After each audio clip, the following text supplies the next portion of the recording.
All right, welcome back everyone.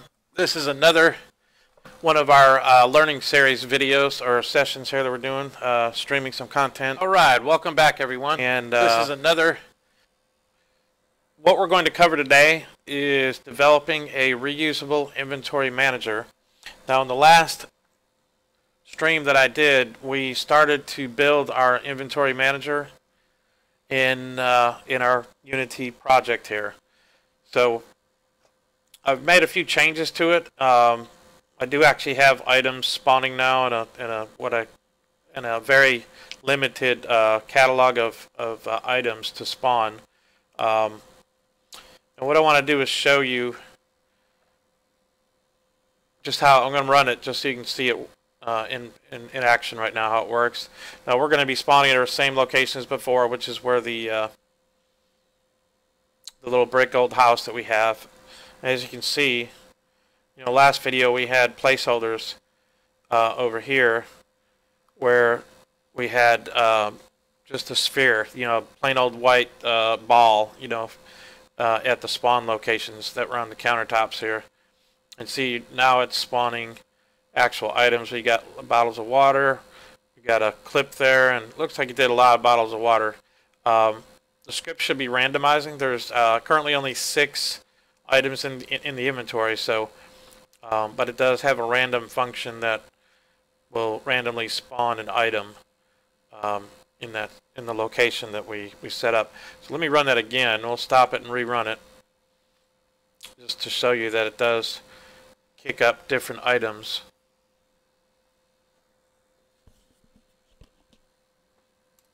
Okay, yeah, and as you see now, we have an ammo box there.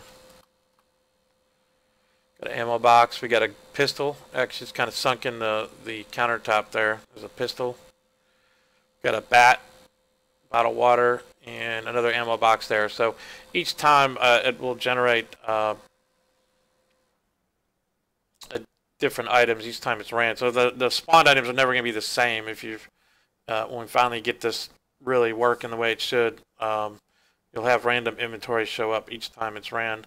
And of course, when we build in timers that will auto spawn items after they've been picked up, those will randomize as well. So that part is not worked into it yet, but that's something in the works.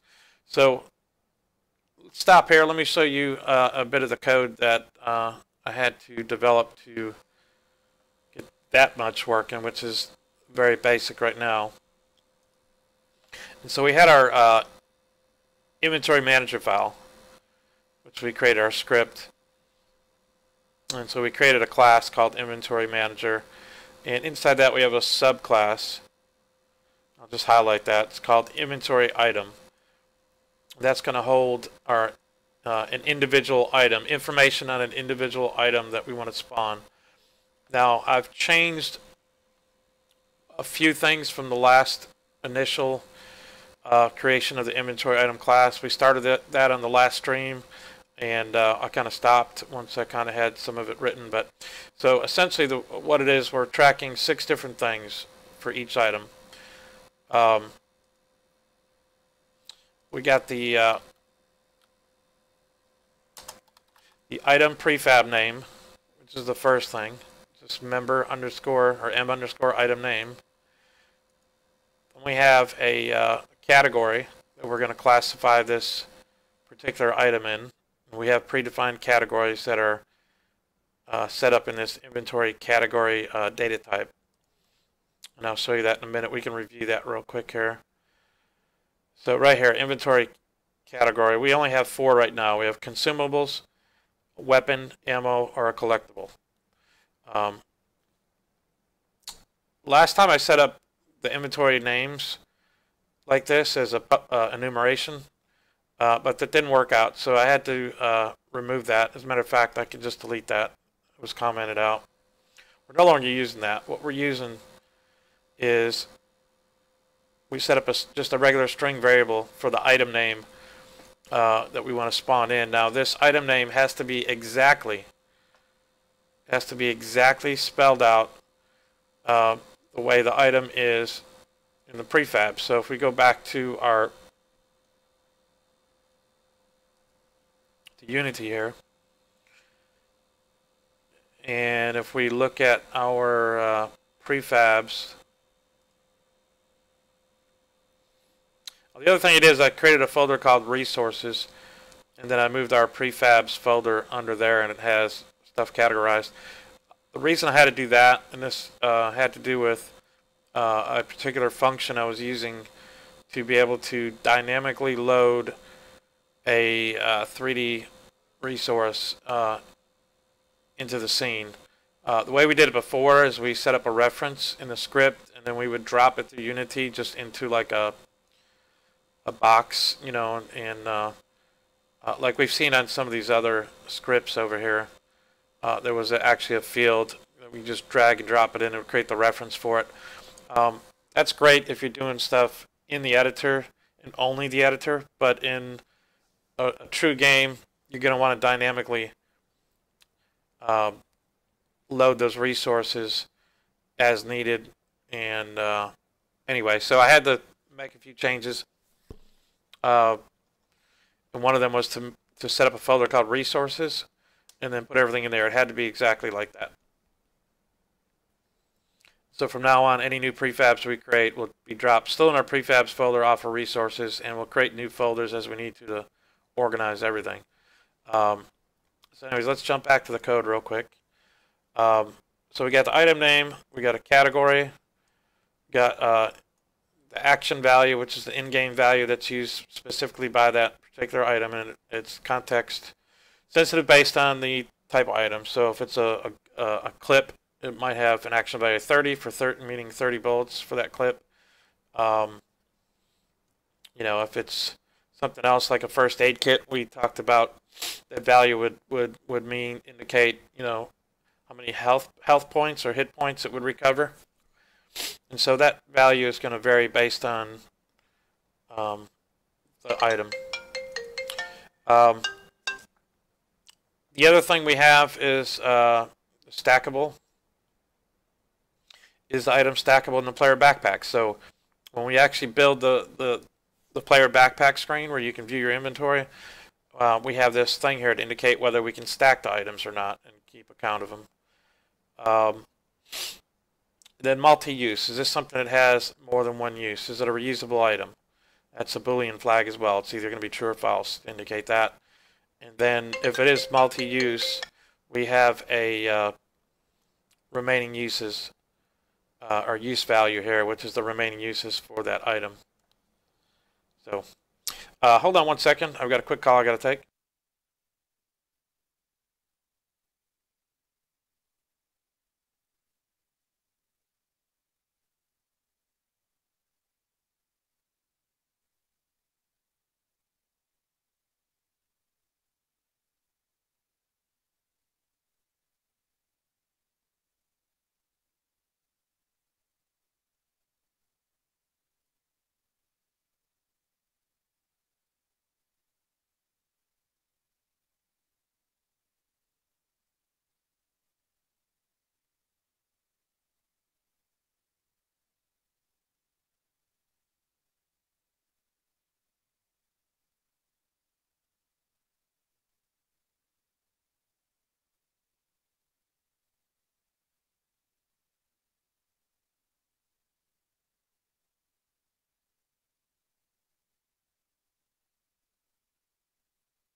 All right, sorry about that. There was some family that was calling long distance.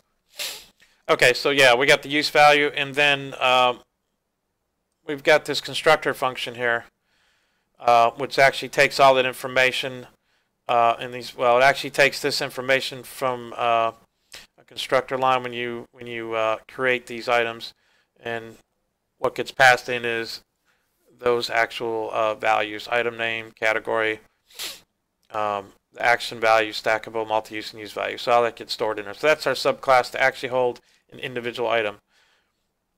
Now, the master inventory that I have is set up through using a list, and we specify the type of list or the type of objects that will be in the list by placing that in between the two brackets there. And this is going to be a list of inventory items. An inventory item, you see, matches our class name we set up here, inventory item.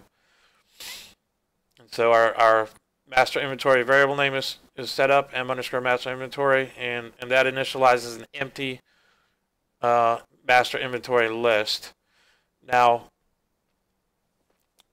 in the start function here is where we're going to actually add our inventory items. So these are the ones I currently have, and I showed you that the 3D assets we had for these last time. I had a few more, but these are the ones that I intend to use right now. And so I added a nice little helper function called add item, and it makes it real easy to easily add additional items to the master inventory list once we get some additional models, 3D models we can use from the Unity Asset Store. So, and the way that works, again, these are in the same order as our inventory item as well. The parameters are the same. Starts with the item name in quotations. This has to match the prefab, the master 3D prefab for this item in Unity. And then the rest of this is just the category and the other values that are used to store that item internally in the master inventory list. So I've added these items, and then we also have this function I created called spawn items that will, right now what it's doing is it's getting all the spawn locations on the map, and it will randomly generate one of these 6 items in the spawn location. So it's very simple. So to add additional items, just put it in here. Nothing else has to be done to these functions. Now, I do want to change or modify this to allow it to be a little bit more scalable. And also I want to be able to control by category what type of inventory items will spawn in. So right now it's taken a random item from the master inventory, which is everything. And you see we have these categories. We've got an ammo category, weapon category, consumables, and we had collectibles, which we don't have any collectible items in our master inventory right now. So I want to modify this code so that if we have a particular, let's say we get a warehouse, like a military warehouse dropped into the map, that it would only spawn military style objects like ammo boxes, weapons, clips, pistols, and things like that. So that's the reason for the category, so we can control that. Now, I'm currently not using the category other than tracking it and storing it right now. But what we're going to need to do is modify this so that when we spawn these items here, this is our spawned items function, that we can somehow specify that we want to spawn items with a certain category. So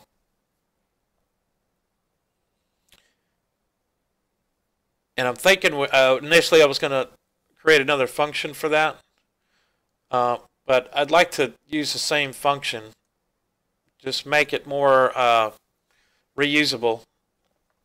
And that's really part of this stream right here, is to go over the changes I made, and which right now are somewhat, I want to say hard-coded, because if you look down here at this code here, well, the first line is getting, this is the line that we'll find all the game objects that have been tagged as an item spawn. So what that line is doing is gathering and returning any of the 3D transforms that have been set up and tagged as an item spawn. And it stores it in an array, game object array, called _spawns. And I just write that out under debug.log. I'm writing out the length of the spawns array so I know how many spawn locations it actually found. Because right now I have a limited amount. I only have 5 in there, so I know there should be 5, and make sure that that's what it's showing, that there are only 5. And so we got an if statement that checks the length of that If it's greater than 0, meaning do we have at least one or more spawn locations? If so, then it's going to run this for each loop along with this switch block here to randomly populate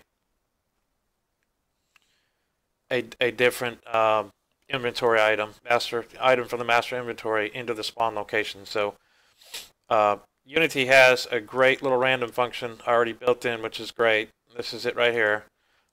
There's a static class called random, and you essentially just do random.range, and in parentheses you're going to put the minimum value, comma, and your maximum value. Now the first value, the minimum value, is inclusive, whereas the secondary is exclusive, which essentially means that when it's returning back a number between 1 and 7, it will include the 1, that's why it's inclusive, but it'll exclude the 7. So basically you're getting this number minus 1 back. So you get a number in the range of 1 to 6, essentially. And that's kind of the way it works. So you got to keep that in mind.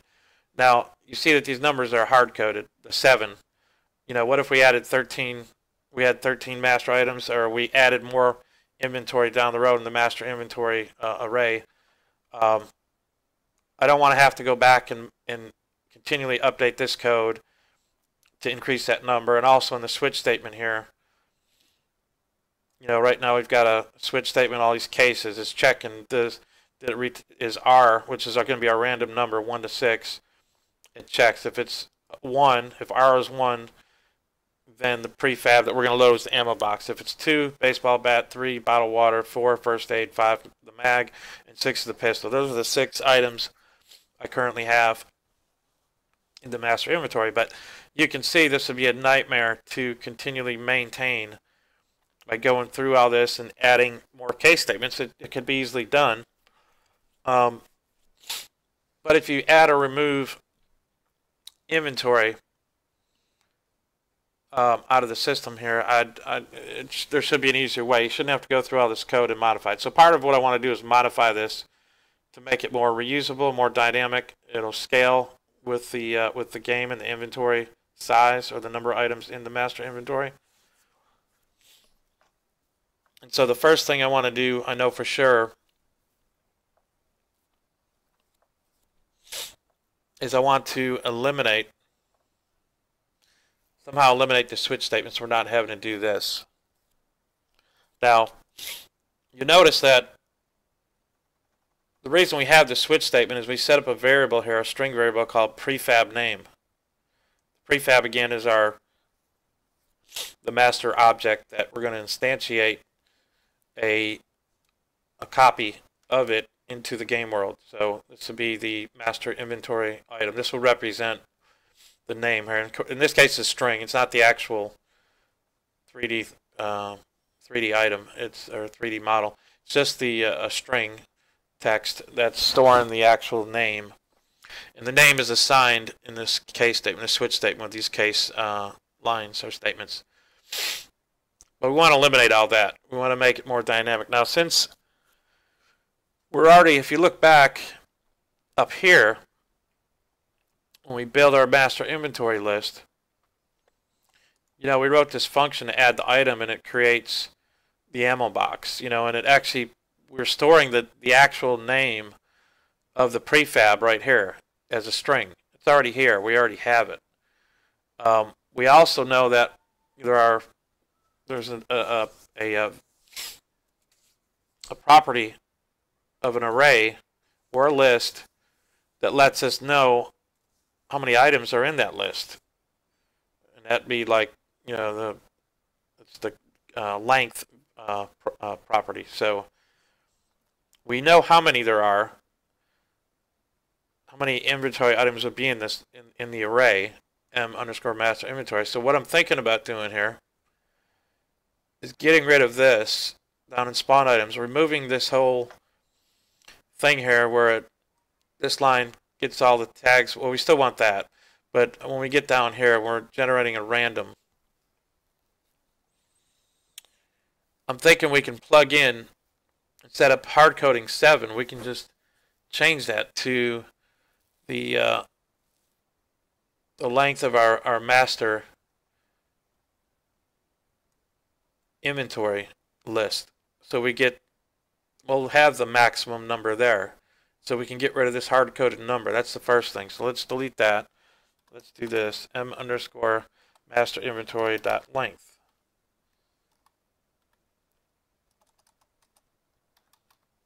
Okay, I meant count. It's the array list that has the length. The list, we used actually the list keyword here. It uses .count. The count is the property that holds the number of items in that.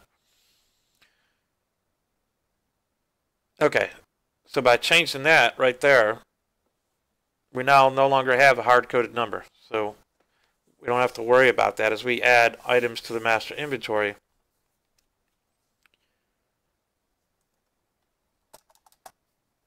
It will generate a random number between 1 and the count. Now,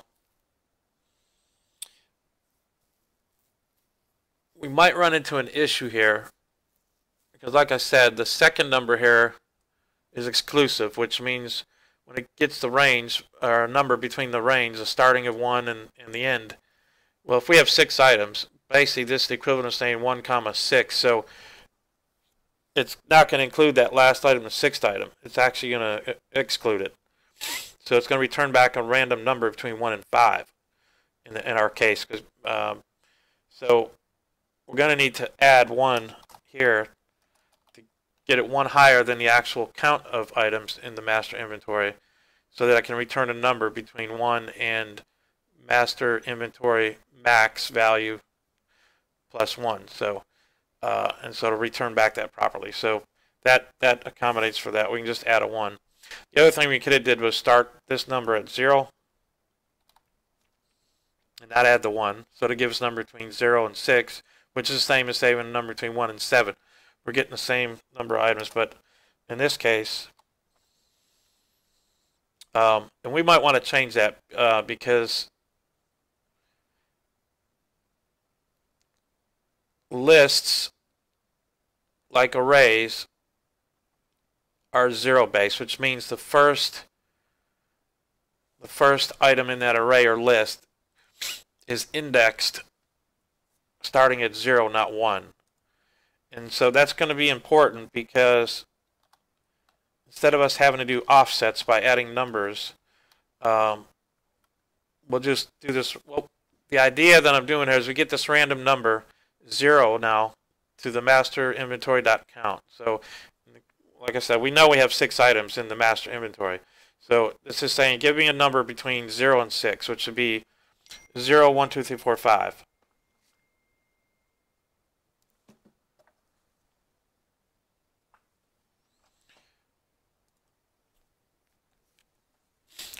Wow.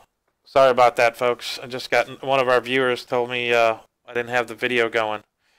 And I apologize for that. So here's what we're looking at is this code here. Hopefully y'all can see that now. So we made some changes. And I'm not really going to go over this all again, what I did, but we'll just keep picking up where I left off.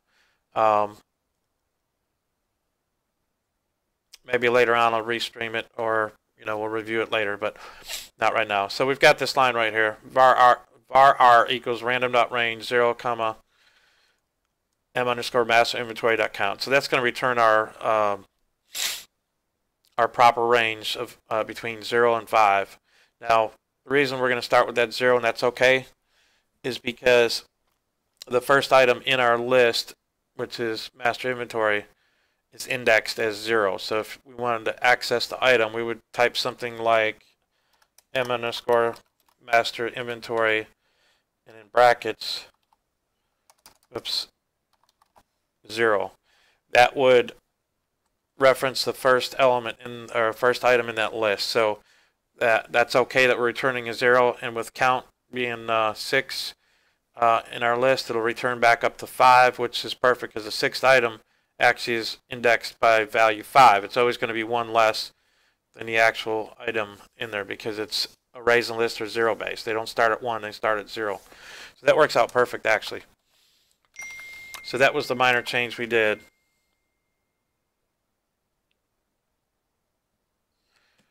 And okay, so next we want to change this switch. Let me highlight the switch so you can see what I was referring to earlier. I've got this switch statement here that is somewhat hard-coded. It only has 6 different cases. Case 1, 2, 3, 4, 5, 6, which originally was returning the numbers, and I set up a variable that I would assign an item name to it. Well, we're going to change all that. We want to eliminate this whole switch statement.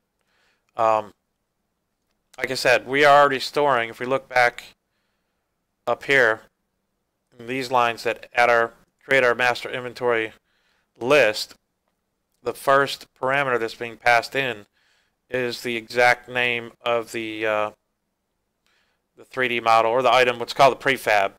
It's the original or master copy of the object, the 3D game object in Unity here. So, and we generally, you always, when you create an instance of that 3D model, it comes off the prefab, which is kind of like your master, and you just instantiate as many of those you want in the world as you want by that name. So, anyway, so we're already storing that properly in our master inventory array. Again, this is the structure of our master inventory. Each inventory item has these variables. I'm just going to review this. I said I wasn't going to, but we've got item name, category, action value, stackable, multi-use, and use value. So that first one, the string, is going to hold the item prefab name. So with that, since we're already storing that, we can, this is kind of redundant. By hard coding this, it's redundant. Plus, it's not scalable. If we had 1,000 items in our inventory, we'd have to be typing all these case statements, case 7, case 8, all the way up to case 1,000 and so forth, and 10,000, and it gets too overwhelming. So we're going to modify this with some looping code. That's in about 3 lines of code is going to make this so scalable that it's going to be awesome. It'll be 3 lines of code that should take care of it. So what we're going to do, since we have the first line, var r gets our random number, and then our prefab, we're going to modify that a little bit. The string prefab, we can go ahead and assign, since we know we can, instead of, we're not going to put a hard-coded value, put r in there. R is going to be a number between 0 and 5, actually, in this case, which will be a valid number that will index into our list. So that will retrieve the correct random item from the inventory. And then if we hit dot, it'll let us access some of the variables or variables that we've set up in our inventory item.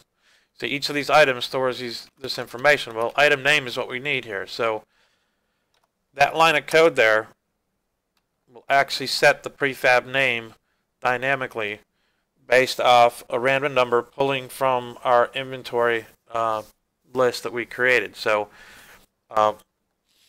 we can get rid of this switch statement altogether and never have to worry about the order of these items, making sure that pistol's in slot 6 or whatever. We don't have to worry about that because it's pulling the random item, and R is the correct index of that item, and it'll pull that item name and assign it to the string prefab. So now, just by removing or changing that one line, we can see here, well, this debug statement is just there to output what item is spawning. It goes in the log file that we can look at while the game is running. And so now this line here still works the same because the only thing it needed was this prefab name. So all that's going to be the same. That's the line that will actually instantiate our item into the world, uses resources.load, and we got a path to the prefabs, master inventory, and the prefab name. So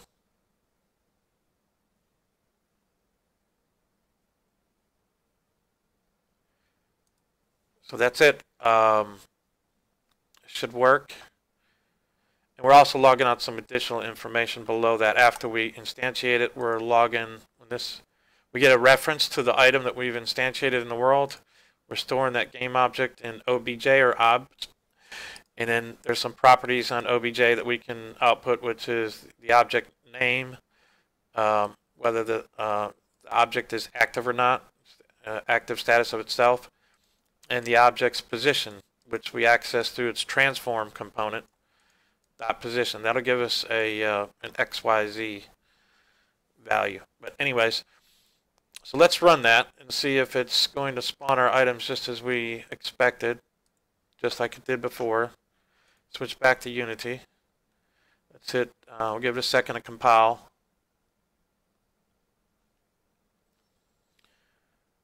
And we are, like I said, we're in our little scene area here where our little brick house or brick shell, whatever you want to call it. It's more like a shack. It spawns over here, and we get spawned inside it. Let's see what items show up on the countertops inside. There we go. So that did work. It still spawned our items. We have some random items here. We got 2 first aid kits, the red ones. We got the ammo box, the gold. We got the bottle of water, and it looks like a pistol over here. Yep. It's kind of hard to, sensitivity is really high here.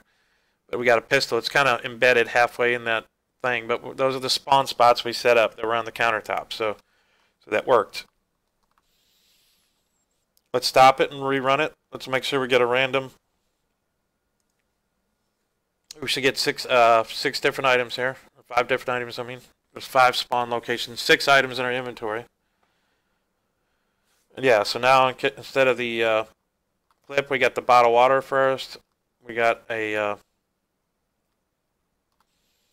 baseball bat, which is sunk in there. We got a clip there. I don't know if you can see it on the counter there to the right. We got a clip or a mag for a pistol, and we got the ammo box, and again the gun in there. So it is randomly generating items in the 5 spawn locations I've set up here in this structure. So, okay, so we've got that working now. So what that means is, let me show you how quickly and easily we can add another item then to the inventory. Now we have these are the prefabs I had from a survival pack here, and they had these models here. There's a silencer, for example, here. We can add that item in. What we need to do is let's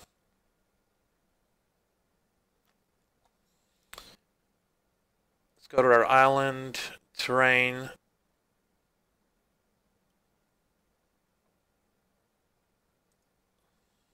player spawn, building spawn.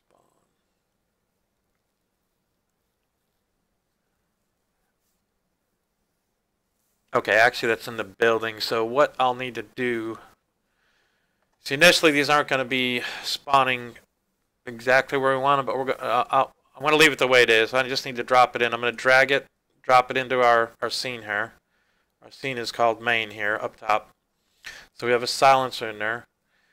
And if we just clicked on that, you can see this is the information in the inspector. This is the information in the silencer object. The name of it is silencer right there at the top. It's just the way it's spelled. And that's going to be important. That's what we need to match up on the back end. We don't need to change anything. This came directly from the Unity Asset Store. They have a ton of other assets to download. There's other independent content creators that put out different models, and so we could bring in any kind of inventory assets that we need without having to be an artist and make this ourselves, and we can use them in this. But so let's just show you on the silencer how we add that, how easy this is going to be now. First of all, we need to go to we got a resources folder, master inventory. See, I have 6 items. I don't have the silencer. We have to take that silencer, drag it into or on top of the master inventory folder. You'll see that creates an instance there. Actually, it creates a clone of it. and we'll have a copy in our master inventory resource folder. And so now that we have that, we can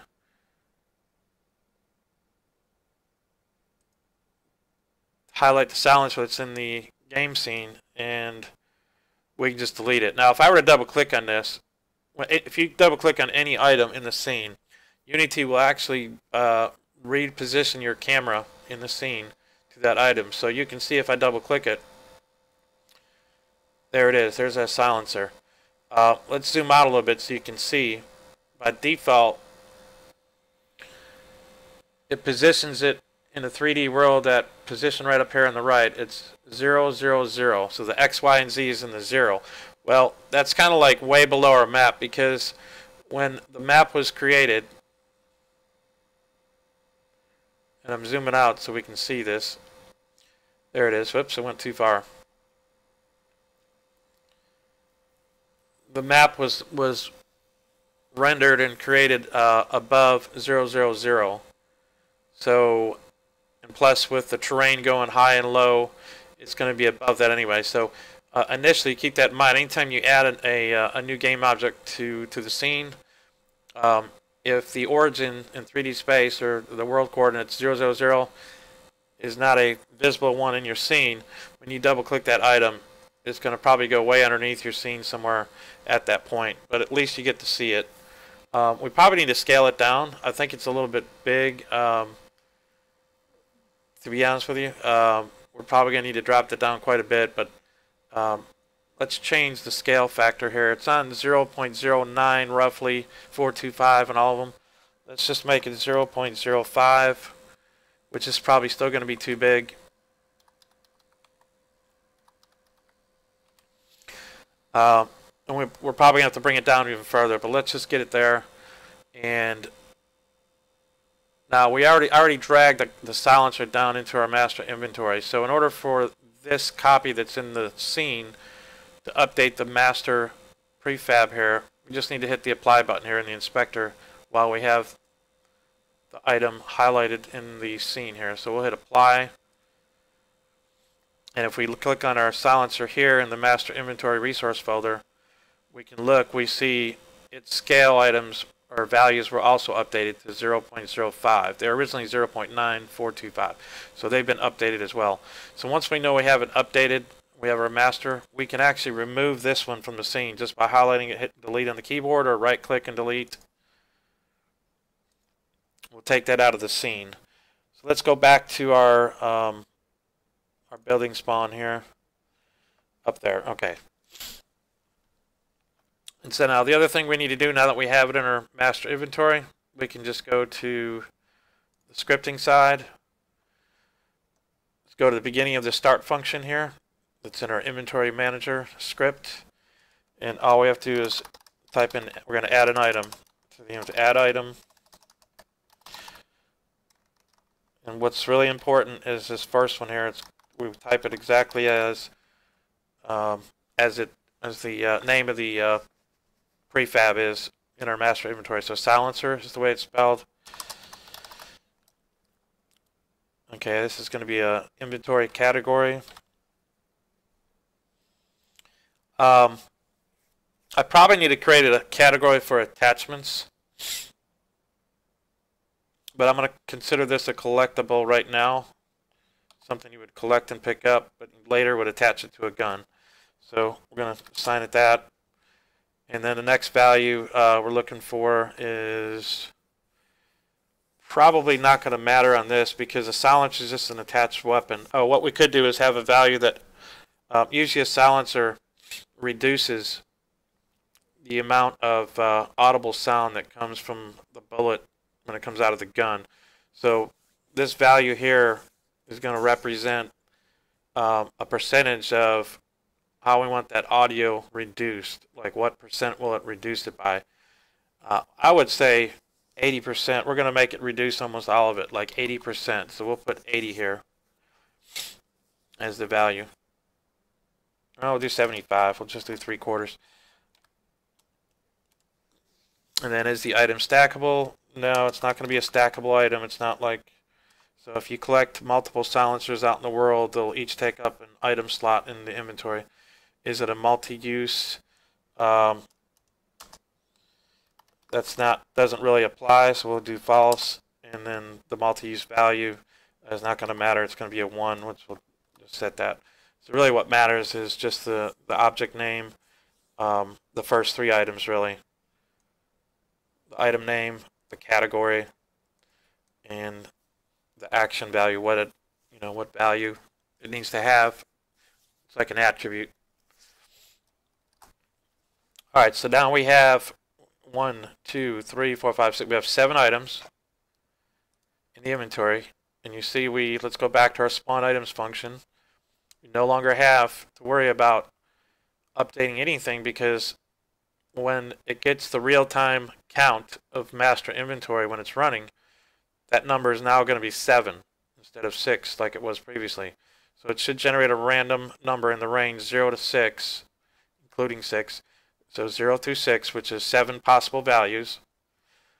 And because we have this master inventory indexed using the value R that gets returned, it'll work every time. It'll pull a value that's within our inventory range and extract the item name, assign it to the string prefab name, and then, of course, the last line of code here actually does the instantiating of that item in real time in the world. So let's run that. That simple little change, adding a prefab, is going to be quick. So if we add any inventory items, we can add it quickly to the game scene into the master inventory file, and then the only one line of code that we currently have to add is this right here.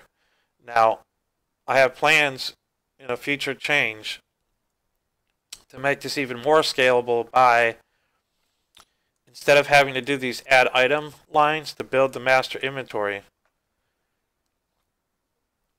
I'm going to write a function or modify this so that it looks at the resources folder where the master inventory items are located.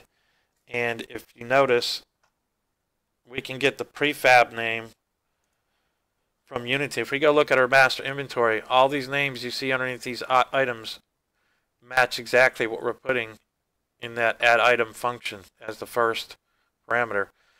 There's a way we can even, like I said, we're going to make this more reusable, where it'll just build the master inventory based on what is dropped into this folder here, this master inventory folder. So I will never have to go back to the code. It'll be a dynamic thing that builds on the fly when the game is launched, or this project that's launched. It'll grab the inventory that way and build that inventory file. So it's going to be a minor change again. We're not going to make that change right now. But what I do want to do is run this a few times and see if the silencer now spawns as an item. Again, we're trying to make this as scalable and reusable as possible so that when we start adding more structures to the game and putting spawn points in there, this same inventory manager class that we have set up with this function, spawn items, we'll be able to spawn random items out of our entire master inventory across the entire map.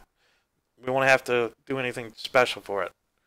We just drop the items in the inventory and whichever ones we want to have, and that'll be it. Alright, so let's run that.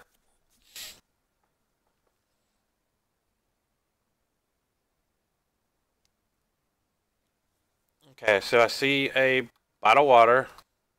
There it is. I see it right there in front of us. There's our silencer right there on the counter. It's the third item, the one on the right. So we got a bottle of water, baseball bat, silencer. And apparently it looked like I scaled it about the size I wanted, so that's perfect.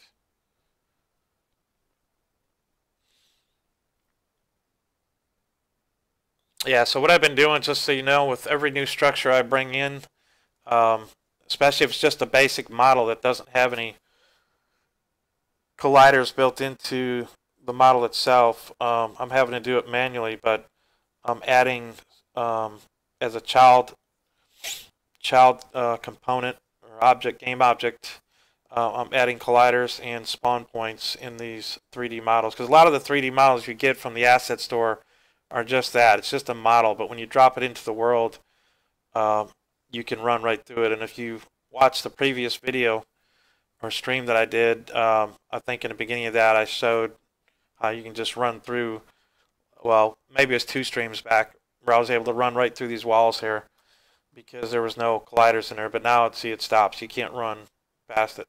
Can't get through the walls. I had to manually do that, and if you want to see how that's done, refer back to the previous video. Anyway, so that worked. So that's going to be where we're going to stop on this inventory manager. The next video I do, we will again alter this code again in the inventory manager so that we can eliminate doing this kind of stuff right here. And, well, actually, let me think about that. We may not be able to do that. I'll have to research that. The reason being is, see, we can easily get the items out of the master inventory. We can extract the name, so we can get that. But see, there's these other values that we're assigning it. We're manually telling it, okay, this is an item that belongs to the category ammo. This is an item that belongs to the category weapon. And then we have these other values on here that we have to pass and track with the item, which are not provided by the model when you download from the asset store. When you get it from the asset store, it's just a model. That's all it is. It's just a 3D model of something that somebody created in a 3D program. So, so these are user-defined values that I've come up with, like attributes of a general inventory item. You know, this, and I try to keep it as simple as possible. I didn't want to have all these different properties and attributes of an inventory item, because then we'd have to come up with this all this data. I wanted to keep it simple, so that's why this is set. The only way that we could possibly do this is if, let's go back to Unity, and I think it's potentially, I think we can still do what I wanted to do, but we're going to have to take these other values here that we're tracking. We're going to have to, in our master inventory, like if we click on this, we look in the inspector here on the right, you see we got a transform component. We got the mesh filter for the ammo box. We've got the mesh renderer component. We've got a box collider component. And then we've got the actual shader component, which is what applies the and the texture that's applied to the mesh when it's rendered. But we have nothing there that we can like predefine those other values that we need, like the category, the action value, the reusable, the multi-use, all those values. But I know that there is a way that we can add those items here by adding, let me just show you what I mean. We'll add another component, like to this ammo box that's selected. We're going to click the add component down here. And we're going to add a new script just to this component, just to the ammo box. We'll click down here, new script. We're going to call this script I guess we'll have to call it to keep, because we're going to have to create one of these for each item we add. This will be called ammo box attributes is all it's going to be. Ammo box attributes. Make sure the language is C#. That's what we're going to hit create and add. Give it a second. It creates the file and it will compile it, and when that's good,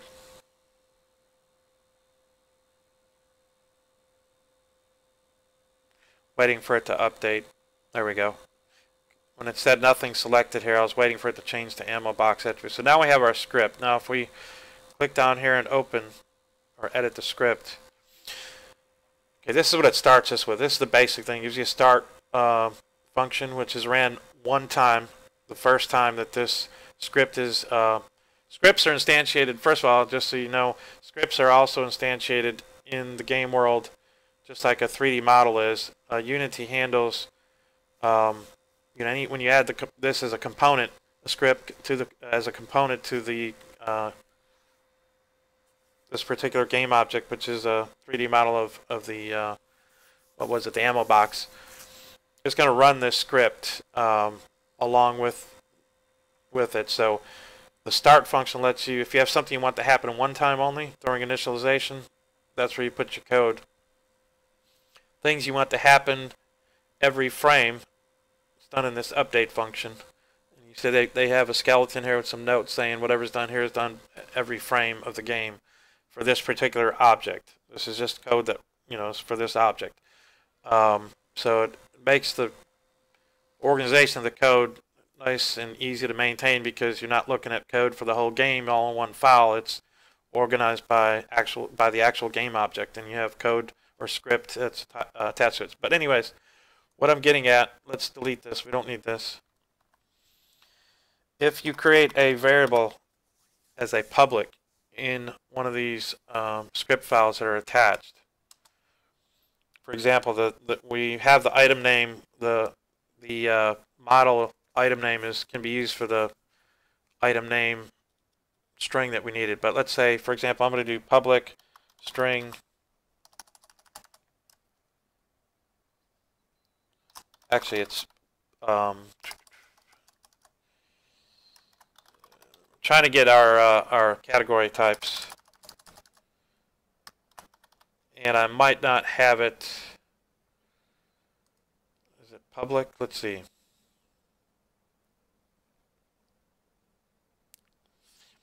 Yeah, it is. These are what I'm trying to get access to. Consumable, weapon, ammo. We want to set it to one of those. So this is public, but it's in the inventory manager. But we need to actually get a reference to that script in order to make it happen. But essentially, what I was getting at as a quick way, we could change those categories instead of having it an inventory category type. We can make them strings here and just say public string, and we're going to give it a name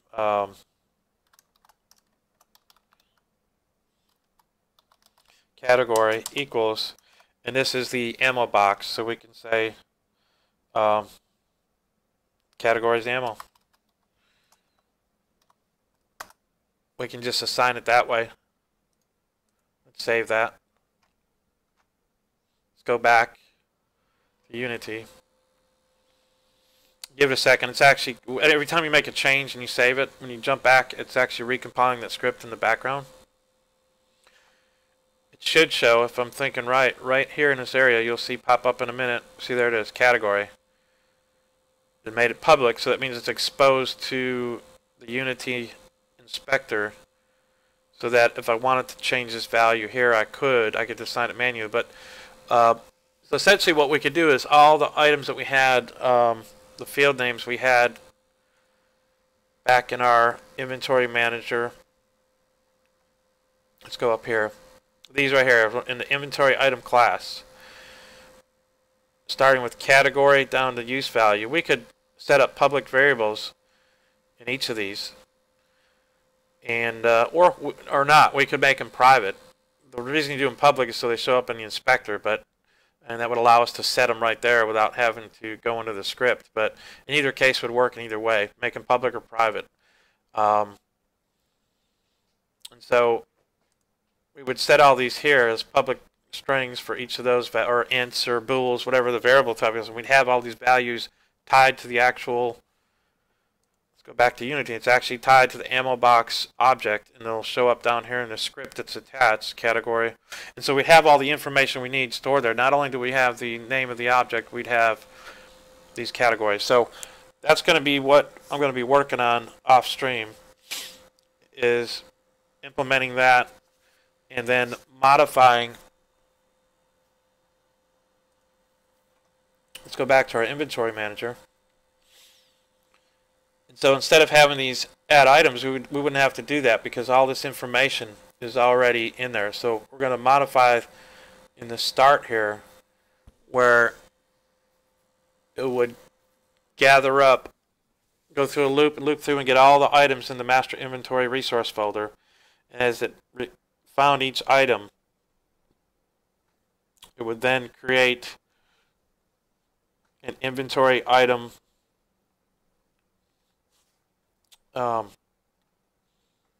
object here, and it would populate these values that we need based off information that's stored in the object itself out on the Unity side. So in the master inventory file, we would be able to get access to all those public fields that we set up. And so by doing that,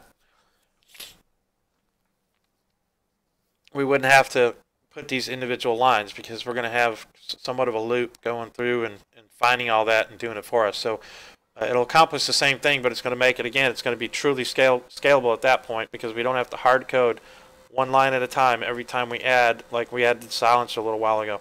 If we add more items, we don't have to have this long list of items here. We're going to have a few lines of code here in the start that will do exactly the same thing.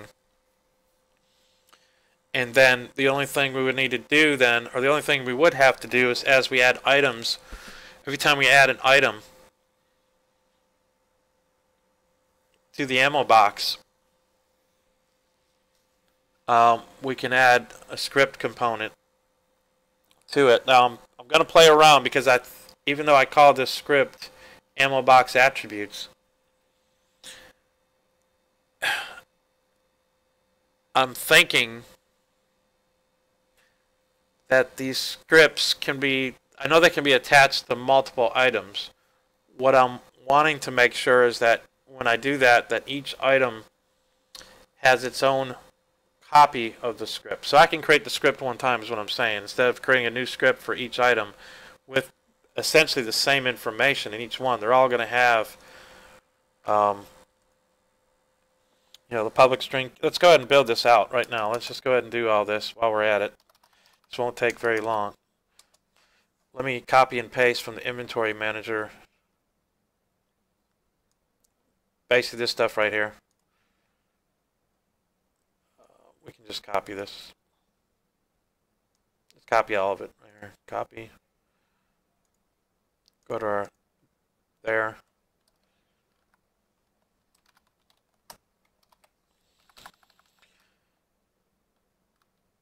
All right.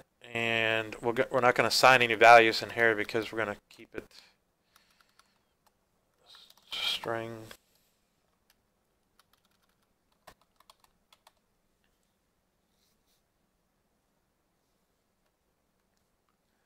You know what? No, I'd like to.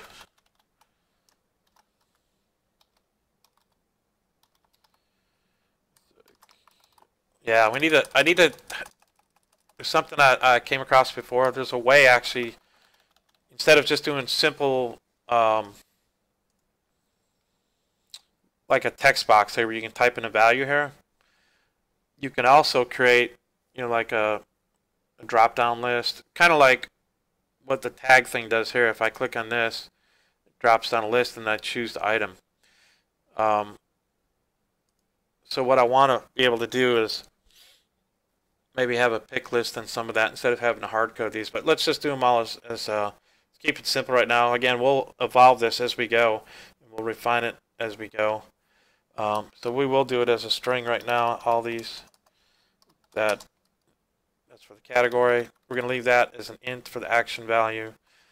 Stackable bool, and those can all stay the same. So now we've got all our public variables. And we're going to comment out the item name. We said that we're going to get that from the actual name of the 3D model, so we don't need to do that one. That's something we can extract. So let's do that. And now let's jump back here. Give it a second to compile. You'll see all those fields show up.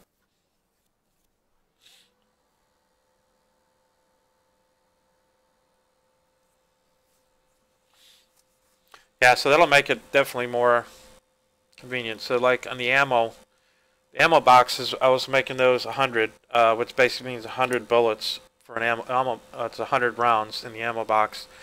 They are stackable, so I'll check that. Multi-use. Yeah, I think the way I was going to plan to implement when you pick up and this is really dependent upon the way I'm going to implement this, whether I check multi-use or not. Like the way I was planning to do since the ammo boxes hold 100 rounds, the clip item that you find is going to have 30 rounds that it can hold, and so you can load that clip onto a gun, so you have 30 rounds. And so when you use the ammo box to refill your clip, it's going to pull 30 out of there. You'll have 70 left, so you need to be able to reuse that item. It's not going to be an item that's like consumed. It puts 30 bullets in the clip, and then it throws away the rest of the ammo box. We're actually going to keep track of the number of rounds that are left in that ammo box, and that's where this other stuff comes into play. It's going to be a multi-usable or multi-use item, which could be reusable basically, until the use value expires. So, for example, the first time a clip is, when this is implemented, it's not implemented now, I'm just talking about how I plan to implement it. When you load your clip from the ammo box, it'll take 30 out of here, put it in the clip, and the use value will be reduced down to 70. And so it'll keep going. Every time you reload your clip with bullets out of the ammo box that you would have in your backpack, it'll reduce that number. Once it's at a use value of 0, that's when the ammo box will be removed automatically or destroyed from the user's backpack, the player's backpack, and it'll no longer be there. So it's all going to work out. Again, I just need to keep it in my head how the implementation is going to work.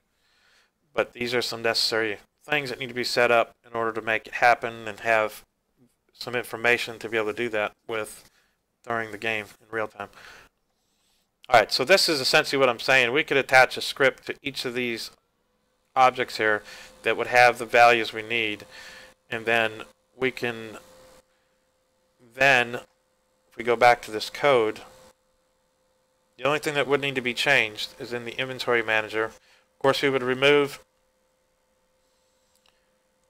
this altogether. We would never need that.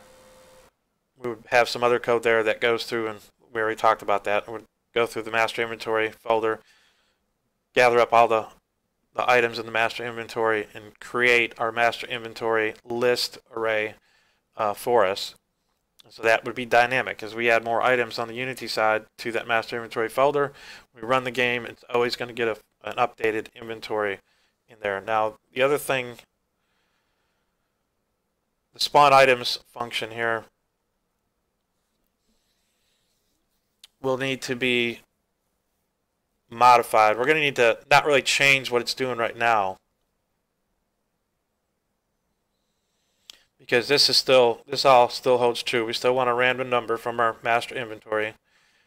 We're going to use that to get the prefab name.